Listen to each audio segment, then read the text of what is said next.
बड़ा है। स्कूल, सबके लिए अस्पताल और रोजगार। पर तुम सोच रहे हो कि ये इमारतें और मॉल्स हमारे लिए क्या करेंगे? खेतों की उपज तो इसी जमीन से आती है। जीने के लिए खाना तो इस जमीन से ही आता है। दादा, अब खेतों में इतनी मेहनत कौन करेगा? मशीनों का जमाना है। हम नई तकनीक के साथ काम करेंगे। बेटा, तुम्हें इस जमीन का मोल समझ नहीं आ रहा। ये जमीन ही हमारी असली ताकत है। लेकिन हम शहर में जाकर किसी और की सेवा करने की बजाय अपने गांव में रहकर ही काम करेंगे। इसमें बुराई क्या है? यह चमक दमक कुछ समय की होगी। लोगों का शहर की हवा में सांस लेना मुश्किल होता जा रहा है। ढेरों नई नई बीमारियां बढ़ती जा रही है। क्या तुम चाहते हो कि हमारे बच्चे को भी वही प्रदूषित हवा मिले? देखिए, मैं यहाँ आप सभी की भलाई के लिए ही आया हूँ। आपको सिर्फ जमीन देनी है, बदले में आपको इतना सब कुछ मिलेगा जिसकी आपने कभी कल्पना भी नहीं की होगी। हमारे गांव का नक्शा ही बदल जाएगा। शहरों जैसा जीवन होगा यहाँ। यह सब सुनने में अच्छा लगता है। बेटा, यह बात मेरे कहने से तुम्हें शायद ही समझ में आए, लेकिन इस विकास का अंजाम रमेश ने अपनी आंखों से देखा है। वही तुम्हें बता सकता है।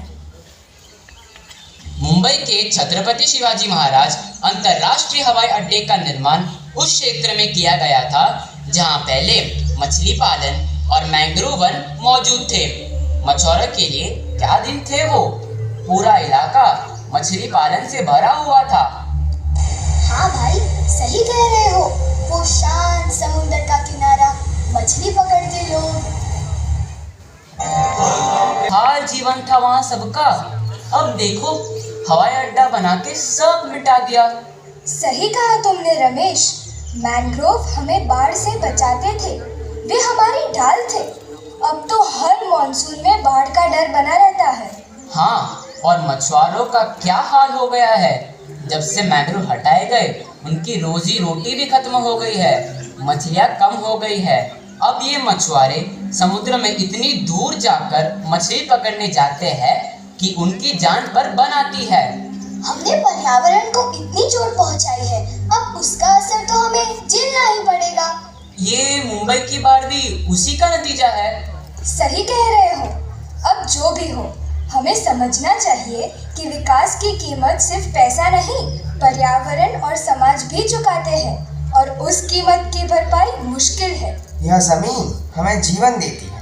यहाँ की हवा, पानी सब। खेतों में काम करने का कोई फायदा नहीं है। अब हमें बड़ा सोचना पड़ेगा।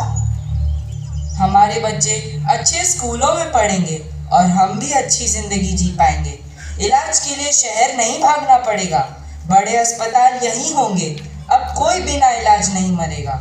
लेकिन अभी हमने यह मौका छोड़ दिया तो यह फिर कभी नहीं मिलेगा। अब फैसला आपका है।